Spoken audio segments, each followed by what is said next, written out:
그렇게 하지 아니하실지라도 라는 제목으로 다니엘서를 계속해서 이어가겠습니다. 지난주 우리 이제 다니엘서 이야기를 듣고 우리 성도님들이 한 주간 들은 말씀을 나눠주시는데 많은 분들이 당대 최고의 권력자인 느부갓네살 왕이 자신이 꾼 꿈의 내용과 그 해석을 완벽히 해결한 그 다니엘의 하나님께 절하는 장면을 참 인상적이었다. 어떻게 그 최고의 권력의 왕이 이렇게 겸손할 수 있을까? 신하에게, 물론 다니엘이 하나님에게 절을 하는 것이지만 자신의 신하에게 엎드려 절하는 그 장면이 참 인상적이고, 그리고 참 도전이 되었다. 심지어 돈 받고 싶다. 뭐 이렇게 얘기하시는 분들이 꽤 많으셨습니다. 이방 왕이라도 참 대단한 인물인 것 같다. 이렇게 평들을 하셨는데요. 근데 오늘 본문은 그 하나님께 절한 느부갓네살 왕이요, 자신을 위하여 금신상을 만들고 온 나라에 자신을 경배하라고 하는 이야기가 펼쳐집니다. 지난주에 그 느부갓네살 왕을 막 찬양하던 우리 성도들을 제가 들으면서 엄청 실망하겠구나, 3장에서. 사람은 역시 믿을만하지 않죠. 그죠? 어제 막 뜨거운 신앙이라도 오늘 바로 식어버리고 또 내일 바로 불신자처럼 살아가는 게 인간입니다. 그죠? 대단해봤자 별 볼 일 없고, 또 악해봤자 뭐 얼마나 더 악하겠습니까? 그게 인간입니다. 그게 성경이 말하는 인간의 수준이에요. 이 느부갓네살 왕은요, 자신을 위한 금신상을 만듭니다. 아무래도 여러 나라를 제압하고 그리고 무소불위의 권력을 누리다 보면 그것을 뽐내고 싶겠죠. 그죠? 사람들에게 존경받고 경배받고 싶지 않겠어요? 그래서 그렇게 금신상을 크게 만들고 모든 악기가 울려 퍼질 때마다 모든 백성들이 그 금신상 앞에 절하는 법을 만듭니다. 그죠? 철저하게 느부갓네살 왕 경배법, 뭐 이렇게 이름을 붙이자면은 그렇게 하겠죠. 그러면서 이 명령을 지키지 않을 시 받는 벌도 함께 명합니다. 우리 강도사님 들어가셔서 떠들면 어떤 벌을 받는지를 얘기를 해주세요. 그렇죠? 스마트폰을 뺏긴다고 얘기를 해주세요. 자, 우리는 이 금신상에 절하지 않는 사람들이 어떤 벌을 받는지를 봅시다. 6절을 같이 읽겠습니다. 6절. 자, 시작.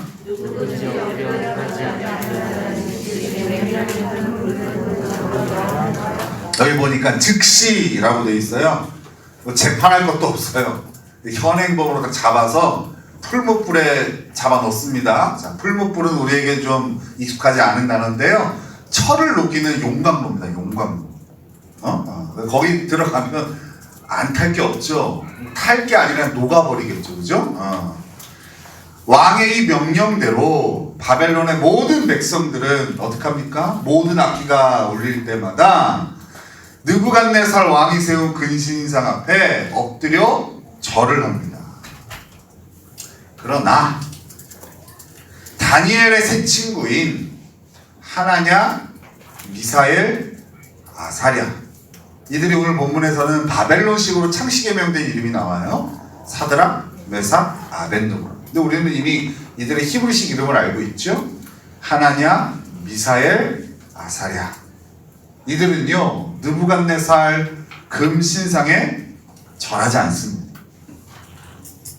우리가 1장에서 보았지만 이들은 비록 조국이 망하고 바벨론의 포로로 끌려와서 느부갓네살 왕의 신하가 되었지만 여전히 온 세계를 다스리시는 분이 하나님임을 믿는 하나님 백성이라는 정체성을 지키고 있던 자들이에요. 그죠? 그 하나님을 인정하고 믿기 때문에 그 하나님이 세운 느부갓네살 왕을 존중했던 거죠. 그죠? 그래서 바벨론 왕인이 느부갓네살을 존중하고 잘 섬기지만 하나님을 향한 신앙의 영역에 있어서는 철저하게 양보하지 않았던 겁니다. 이방인 포로인 주제에 유력한 왕의 신하의 자리에 오른 이들이 얼마나 눈에 가시였겠어요. 이 본토박이들에게는. 바벨론 사람들에게는 우리도 요새 그런 사람들이 있잖아요. 뭐 외국인 노동자가 오면 저 우리나라 일자리 뺏었다고, 그죠? 텃세가 있죠, 그죠? 뺏어야겠다, 강도사님. 아무래도 쟤네 안 돼. 뺏어서 다 내보내, 풀무불에다 던져버려. 말을 안 듣네, 그죠?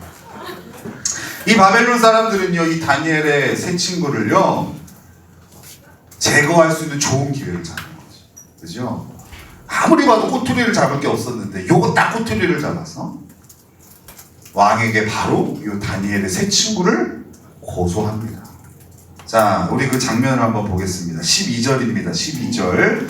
자, 12절 우리 같이 읽겠습니다. 시작. 사드락과 메삭과 아벳느고는 왕이여, 이 사람들이 왕을 높이지 아니하며 왕의 신들을 섬기지 아니하며 왕이 세우신 금이 신상에게 절하지 아니하나이다.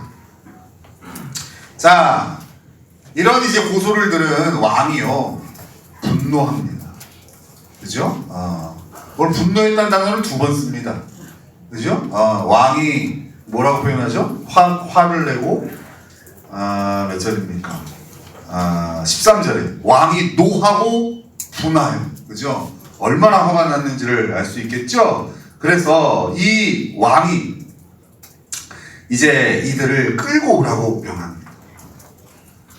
근데 느부갓네살 왕에게 이 다니엘 패밀리가요 꽤 특별한 존재였던 것 같아요. 아까 뭐라 그랬어요? 즉시 풀무불에 넣으라고 그랬잖아요.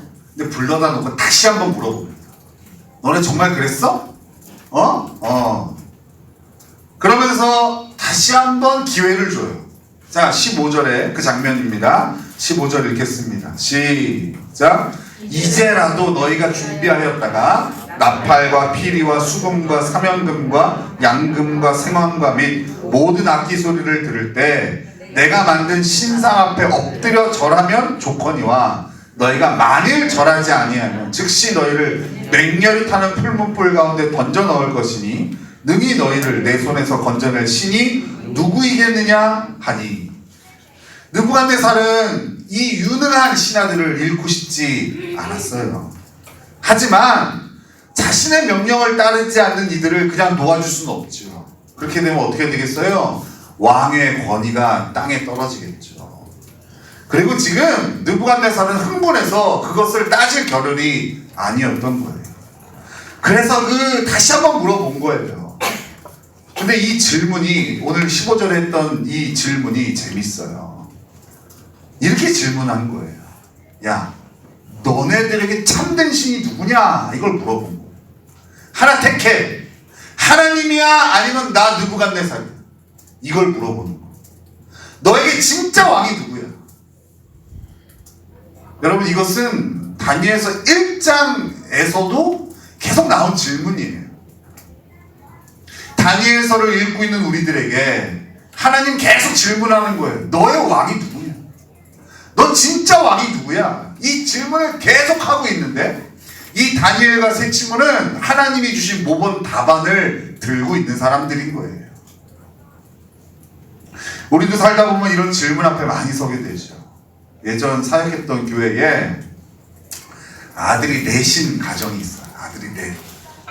아들이 넷이고 그리고 반지하에 살았어요. 아직도 기억이 나요. 아들 넷에 반지하에 살고 그 아들 넷이 다 우리 훈이 어릴 때 같았어요. 난리도 그런 난리가 없습니다. 또 그 엄마도 우리 이용호 기사 같아.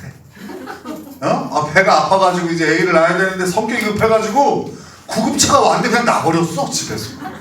엄마도 태권도를 했던 사람이고 아주 튼튼하고. 그 아빠 다시 열심히 살고 이런 가정이었어요. 그 아이들이 교회를 열심히 다닙니다. 그래서 아이들이 밥을 다 이제 엄마가 차려주면 기도합니다. 하나님, 오늘도 귀한 음식 주셔서 감사합니다. 예수님의 이름으로 기도합니다. 아멘. 기도하면 밤 근무를 하고 온 아빠가 딱 보기에 이게 못마땅한 거예요. 그 아빠는 신앙생활을 안 했거든. 못마땅한 거예요. 화를 내면서 애들한테 물어봅니다. 야, 이거 지금 누가 지금 벌어다 준 걸로 먹고 있는데 지금 뭐 하나님께 감사해? 너는 대답해봐. 이거 하나님이 준 거야? 내가 벌어다가 니네 준 거야? 그 아빠가 나중에 예수님 잘 믿고 지금 신앙생활 잘하고 있습니다. 느부갓네살 왕의 분노 가득한 질문을, 이 질문, 누가 너의 진짜 왕이야? 이 질문을 받은 다니엘의 세 친구의 대답을 한번 우리 들어보겠습니다. 자, 16절에서 18절입니다. 또박또박 너무 중요한 구절이니까 같이 한번 읽겠습니다. 시작. 사드락과 메삭과 아벳느고가 왕에게 대답하여 느부갓네살이여, 우리가 이 일에 대하여 왕에게 대답할 필요가 없나이다. 왕이여, 우리가 섬기는 하나님이 계시다면 우리를 맹렬히 타는 풀무불 가운데에서 능히 건져내시겠고 왕의 손에서도 건져내시리이다. 그렇게 하지 아니하실지라도 왕이여, 우리가 왕의 신들을 섬기지도 아니하고 왕이 세우신 금신상에게 절하지도 아니할 줄을 아옵소서. 요약하자면 이런 대답이에요. 우리를 구원하시는 분은 당연히 하나님이십니다. 야, 너의 진짜 왕이 누구야? 너희를 구원할 왕이 누구야? 너희 목숨이 누구 손에 달렸어? 하나님이야? 느부갓네살이야? 이들은 당당하게 하나님이십니다. 이렇게 대답을 합니다. 이게 하나냐, 미사엘, 아사랴의 대답이었어요. 사실 이들을 다니엘의 세 친구로 묶기엔 너무 아까워. 서태지와 아이들도 아니고, 그죠? 이들만 따로 사실은 다니엘과 떨어뜨려 놓고 봐야 될 어떤 인물들인데, 그죠? 아이들을 이렇게 친구들로 묶어 놓으니까 우리가 이 친구들의 신앙의 이 대단함을 좀 놓치고 있는 것 같아요. 그러면서 그들은요, 만약 하나님이 우리를 저 용광로에서 건져주지 아니하실지라도, 그렇게 하지 아니하실지라도 우리는 느부갓네살 왕이 아닌 하나님만을 경배할 것입니다 라고 왕 앞에서 선언하고 있는 거예요. 내 목줄을 쥐고 내 밥줄을 쥐고 있는 사람한테 그렇게 얘기하는 거예요. 당신이 아닌 하나님이 나를 먹고 살게 해주시고, 당신이 아닌 하나님께 내 생명이 달려 있습니다. 이렇게 얘기합니다. 결국 이들은요, 평소보다 7배나 더 뜨거운 풀무불에 던져지게 됩니다. 얼마나 뜨거운지 이들을 풀무불에 잡아 집어 던지는 사람들이 타 죽을 정도였어요. 그 이후 이야기는 여러분들 잘 아시죠? 그죠? 느부갓네살 왕이 던져놓고 가만히 보니까 거기 안에 몇 명 있어요? 4명이 있어요. 몇 명 집어넣었어요? 3명. 3명 집어넣었는데 4명이 있어요. 한 명이 누굴까요? 다니엘이 갑자기 뛰어들었나? 하나님의 천사가, 하나님이 그들을 그곳에서 털끝 하나 다치지 않게 하시고 그들을 구원하시죠. 이 이야기는 여러분들이 너무나 잘 아시죠. 그로 인해서 이 느부갓네살 왕이요, 다시 한번 하나님을 경험하고 하나님을 참신으로 인정하고 하나님을 경배하게 됩니다. 우리가 뭐 시간이 없어서 뒤에까지 안 읽은 건 아니에요. 그런데 우리는 오늘 이 중요한 뒷이야기까지 읽지 않고 18절까지만 읽었어요. 이거는 중요한 의도가 있어요. 왜 이렇게 했을까? 뒷부분의 이 해피엔딩이요, 우리가 오늘 읽은 이 18절까지의 본문의 의도를 좀 왜곡시킬 수 있어서 그래요. 많은 이들이요, 다니엘서 이 3장을 이렇게 소비합니다. 신앙 잘 지키면 하나님이 복을 주신다. 이렇게 다니엘서 3장을 소비해요. 직장 안에서 신앙을 잘 지키면 결국에는 직장에서 인정받고 월급도 올려받게 된다. 이렇게 흘러가는 거죠. 이 3장의 본문을 가지고. 당장은 어렵겠지만 결국에는 높임받게 된다. 예수 잘 믿으면 복받게 된다. 이렇게 이 본문을 소비한 거예요. 그러나 여러분, 현실은 어때요? 풀무불에 던져질 뿐만 아니라 그 풀무불의 고통이 계속되죠. 그죠? 신앙을 지키다가 사람들의 조롱을 받고, 그 조롱이 끝나고 결국 나를 칭찬해주는 자리로 가는 것이 아니라 그 조롱은 더 심화되겠죠. 심지어 일자리를 빼앗길 수도 있겠죠. 심지어 모든 관계성이 끊어질 수도 있습니다. 이게 우리가 겪는 현실이에요. 그러니까 종국에는 어떻게 돼요? 이 본문은 현실성 없는 본문인 거죠. 그 시대에 하나님이 특별하게 은혜를 베푸셔서 펼쳐진 기적일 뿐이지 이 시대에는 해당되지 않는 이야기인 거죠. 그러니까 이 다니엘서 3장의 감동적인 스토리를 읽고도 우리 그리스도인들은 어떻게 살아요? 적당히 타협하며 지혜롭게, 그렇게 반 그리스도인으로, 반 불신자로 정체성을 찾아볼 수 없게 살아가게 되는 거예요. 그러니까 오늘 본문을요, 예수 잘 믿으면 이 땅에서도 인정받고 잘 된다는 메시지로 읽으면 안 돼요. 그래서 18절까지만 자른 거예요. 본문의 의도가 그게 아니기 때문에. 19절부터 펼쳐지는 본문의 이야기를 이제 지어보세요, 여러분. 머릿속에 지우세요. 그 결과는 우리가 모르는 거예요. 18절까지만 우리에게 지금 주어졌어요. 그렇게 다시 한번 우리 머릿속을 정리하고 본문을 다시 읽어야 돼요. 일단 다니엘의 세 친구 하나냐, 미사엘, 아사랴는요, 하나님이 자신들을 이 풀무불에서 건져주실 것을 알았을까요? 알았을 것 같아요? 몰랐을 것 같아요? 자, 여러분의 대답은 안 믿습니다. 성경을 믿죠. 자, 우리 17절을 같이 읽겠습니다. 17절 다시 한번 읽겠습니다. 17절 시작.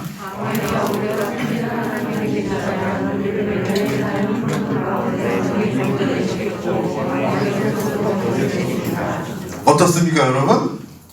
이들에게는 하나님이 자신들을 구해줄 거라는 분명한 믿음이 있었습니다. 하나님이 건져주실 거다. 이렇게 지금 고백하고 있어요. 그렇다면 이들이요, 그 19절 이하에 풀무불에 함께 들어오셔서 우리를 보호하시고 털끝 하나 다치지 않게 하시는 그 결과, 이 해피엔딩을 확신했다는 말일까요? 18절을 읽겠습니다. 18절 시작.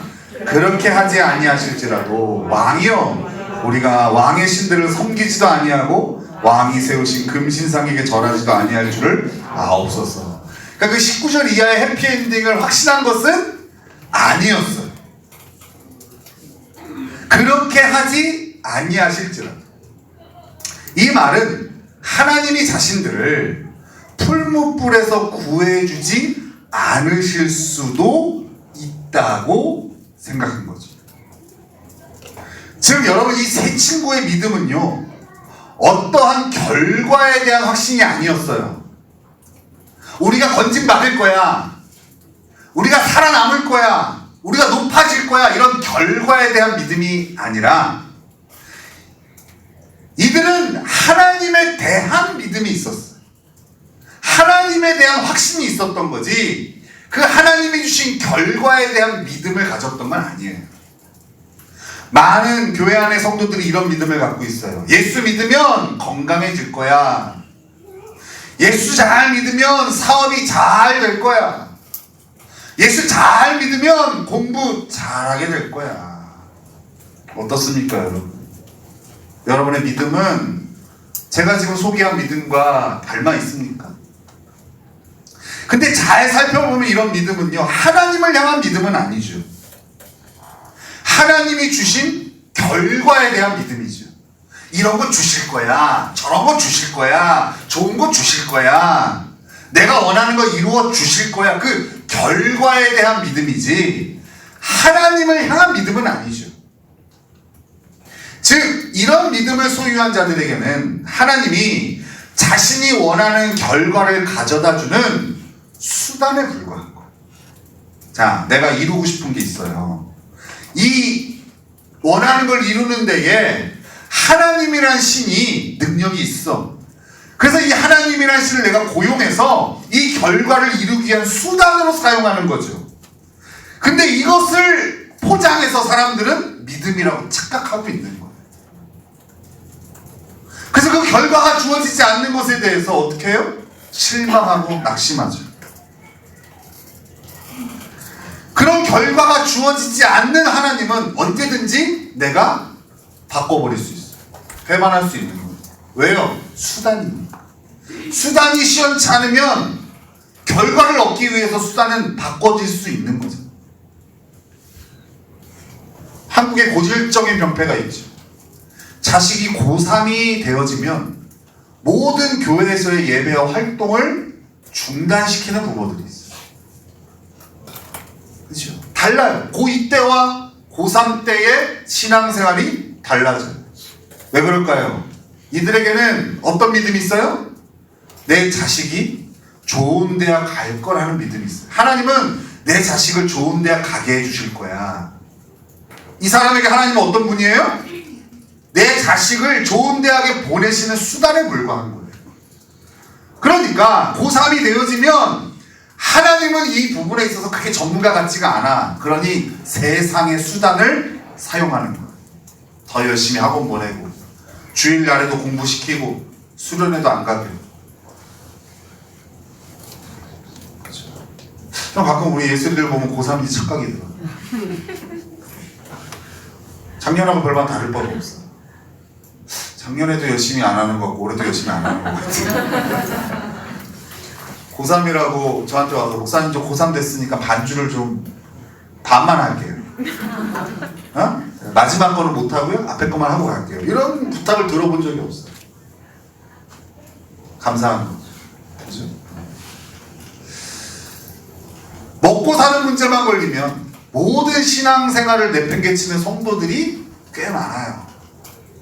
제가 저번에 사역했던 교회에 한 장로님이 계셨어요. 이분은 아주 청년 때부터 교회에서 신실하게 일꾼으로 일하셔서 그 교회에서 잘하신 분이에요. 근데 이분이 좀 이제 경제적으로 이제 직장에서 생활하다가 이제 제가 알기로는 그랬어요. 그만두시고 이제 먹고 살 게 있어요. 아주 젊으니까. 그래서 시작한 사업이 그때 당시에 여주 아울렛이 문을 열었어요. 그래서 거기 분양을 받아서 거기 가게를 하나 차립니다. 언제가 장사가 제일 잘 될까요? 당연히 주일이 제일 잘 되겠죠. 주말이. 그때부터 이 장로님은 주일날 볼 수가 없게 됐어요. 정말이에요. 진짜 어떻게 그런 일이 있을 수 있어? 아니 그럴 수 있더라고요. 먹고 사는 문제만 걸리면 모든 신앙을 내팽개치는 성도들이 그렇게 낯설지 않아요. 왜 그래요? 이들에게 하나님은 이 땅에서의 먹고 사는 문제를 해결해주는 수단에 불과하기 때문에 그래요. 그래서 이 수단보다 훨씬 더 그럴듯한 수단이 발견되어지면 언제든지 바꿀 수 있어요. 내 가게와 내 사업과 하나님은 바꿀 수 있는 존재인 거예요. 이게 바로 결과를 믿음으로 갖고 있는 성도들의 행태인 거예요. 이런 신앙의 대표적인 인물이 가룟 유다입니다. 가룟 유다도 여러분 믿음이 있었습니다. 그도 세상을 바꾸고 싶었어요. 그리고 자신도 높아지고 싶었어요. 이 목적을 이룰 수 있는 분이 예수님이라고 믿었어요. 아 그래, 이 정도의 능력이 있고 이 정도 기적을 펼치시는 분이라면 이 나라의 독립을 이룰 수 있겠다. 그리고 나 같은 사람도 이 사람을 등에 업으면 이 나라에서 떵떵거리며 권력을 행할 수 있겠다.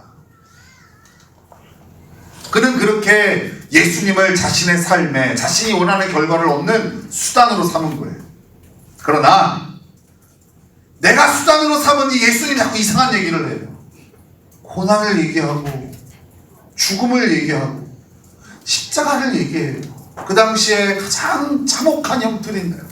그 십자가를 자꾸 얘기해요. 어땠겠어요? 마음에 안 들었겠죠. 저건 내가 원하는 수단이 아니에요.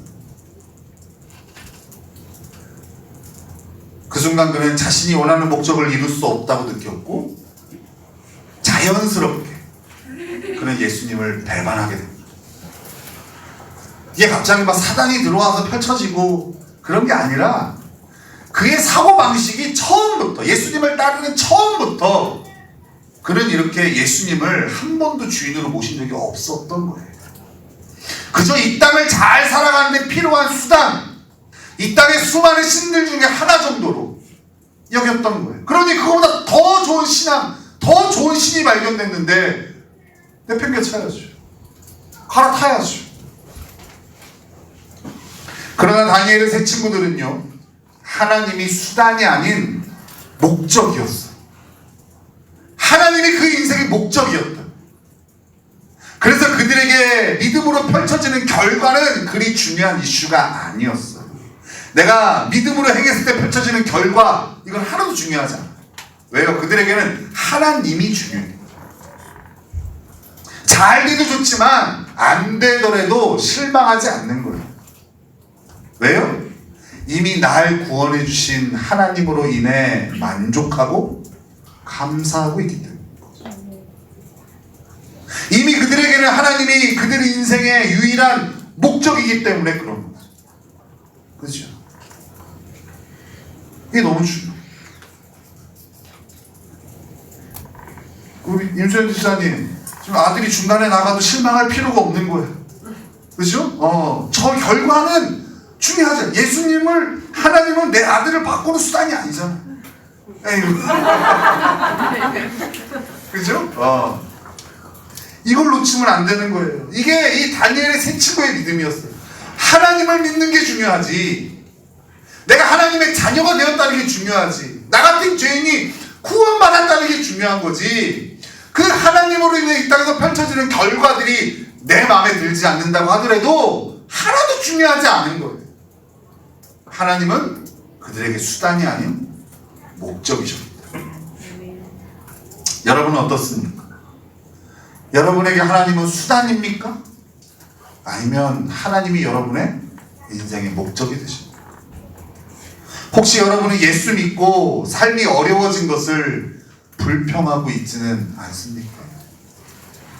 에휴, 목사님 말 듣고 주일날 쉬었더니 이거 먹고 살기 빡빡하고 힘드네. 아유, 목사님이 하도 뭐라 그래가지고 주말이면 교회 와가지고 성경 공부하고 예배 드리고 했더니 학점이 개판이네. 만약 이런 불평을 하고 있다면 여러분의 믿음은 결과에 대한 믿음이지 하나님을 향한 믿음은 아니에요. 하나님을 목적이 아닌 수단으로 삼고 있다는 증거인 거예요. 우리 추석 연휴죠. 그죠? 명절 때마다 모든 사람이 행복하고 즐거운 것은 아니죠. 친지들을 만나는 것이 불편한 이들이 많습니다. 믿음이 좋은 그리스도인들도요, 명절만 되어지면 갑자기 180도 달라지는 경우가 있어요. 열심히 하나님 믿고 섬긴 자신의 삶이 다른 이와 비교해서 초라하다 여기는 거예요. 예수 믿고 복받아 사람들에게 좀 떵떵거리며 예수 잘 믿으면 이런 삶을 살 수 있어 라고 멋지게 복음을 전하고 싶은데 이거나 그렇지 않아요? 그죠? 이렇게 신앙시키면서 이렇게 신앙생활 했더니 하나님이 나를 이렇게 삼성에 넣어주셨어 해야 되는데 예수 안 믿고 지멋대로 사는 사람이 삼성가 있고 그죠? 그 친척 가운데 삼성간 형이 있대요. 위축되죠. 나는 열심히 이렇게 해도 지금 나에게 직장이 주어질까 말까인데 하나님 없이 사는데도 저기 딱딱 들어가는 거 보면은 위축이 되죠. 좌를 봐도 훈이고 우를 봐도 희수였을 때는 나는 그으로 잘 사네 하는 것 같은데 좀 나가서 격차가 벌어진 사람들 보면은 위축이 되죠. 내 믿음이 뭔가. 이러니까 명절이 별로 기쁘지 않죠. 그러니 이런 자신의 처지를 생각하면 어떻게 해야 돼요? 입을 딱 닫아버리게 되는 거죠. 복음을 전할 수가 없죠. 내가 생각하는 복음은 이런 멋진 삶을 살게 해주는 결과를 주는 수단인데, 내가 그 결과를 얻지 못하면 더 이상 이 수단을 얘기할 수 없는 거죠. 그러나 여러분, 이것을 잊으면 안 됩니다. 죄로 인해 영원히 죽을 수밖에 없는 우리에게 하나님이 구원을 주셨어요.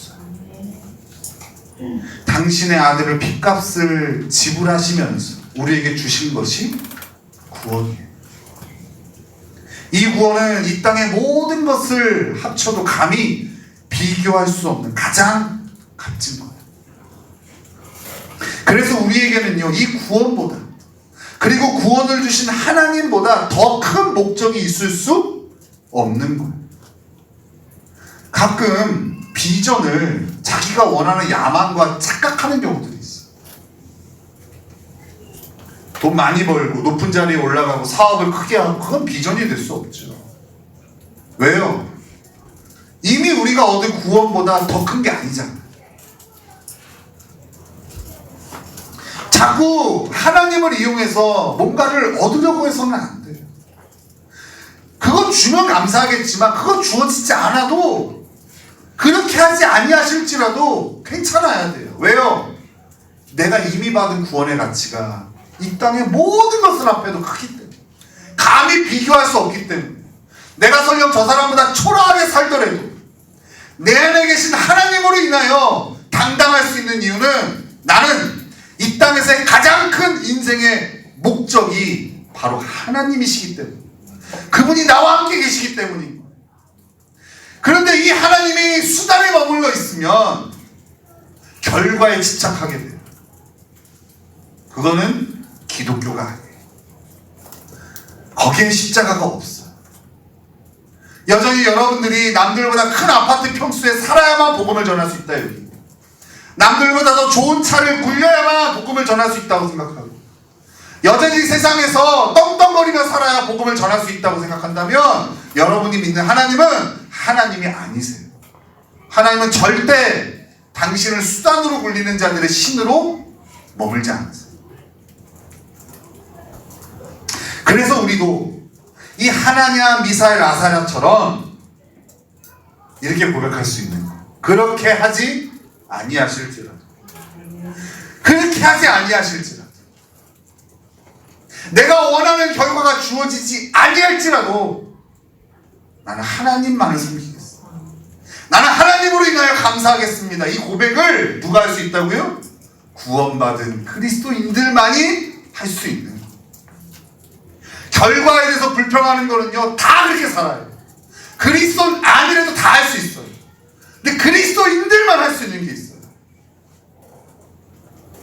어떤 결과가 주어져도 그것에 낙심하거나 실망하지 않고 하나님을 향한 믿음으로 하나님을 찬양할 수 있는, 이것은 그리스도인들만이 할 수 있는 거예요. 여러분, 우리의 삶에는 주어진 수많은 어려운 문제들이 있습니다. 우리는 이 문제들에 대한 해결책을 하나님께 구하게 되죠. 그건 나쁜 거 아니죠. 하나님, 저희의 이 집 문제를 좀 해결해 주세요. 하나님, 지금 이런 경제적인 어려움을 좀 해결해 주세요. 하나님, 내 자녀의 진로와 또 건강을 해결해 주세요. 우리 여러 가지 하나님께 우리의 원하는 해결책을 놓고 기도를 합니다. 그러나 그 문제 해결책을 구하다 보면 진짜 우리가 이미 가지고 있는 가치를 발견하게 됩니다. 이게 중요해요. 여러분, 이 기도가 나쁘다는 게 아니에요. 그 기도에 머물러 있고 그 믿음에 머물러 있는 것이 문제지, 그것으로 시작해서 하나님께 구하면 결국 하나님께서 우리에게 가르쳐주세요. 이미 우리가 갖고 있는 가치, 그것이 바로 날 구원해 주신 하나님. 이 가치를 발견할 때 우리는 주님 앞에 구하던 모든 기도를 중단하고 이렇게 기도하게 되는 거예요. 하나님, 그렇게 하지 아니하실지라도 감사합니다. 저희 건강을 주세요. 하나님, 못 살겠습니다. 건강을 주셔야 주일 할 수 있지 않겠습니까? 기도하다가 이런 죄악된 나를 구원해 주신 하나님을 발견할 때, 나에게 자기 아들까지도 아끼지 아니하시고 모든 것을 내어주신 그 하나님의 사랑을 발견할 때 이렇게 고백하는 거예요. 하나님, 건강을 주시지 않으시더라도 제가 하나님께 영원히 감사할 것입니다. 그게 그리스도인 특권이라는 거예요. 저와 여러분이 할 수 있는 하나님을 향한 찬양이고 신앙 고백입니다.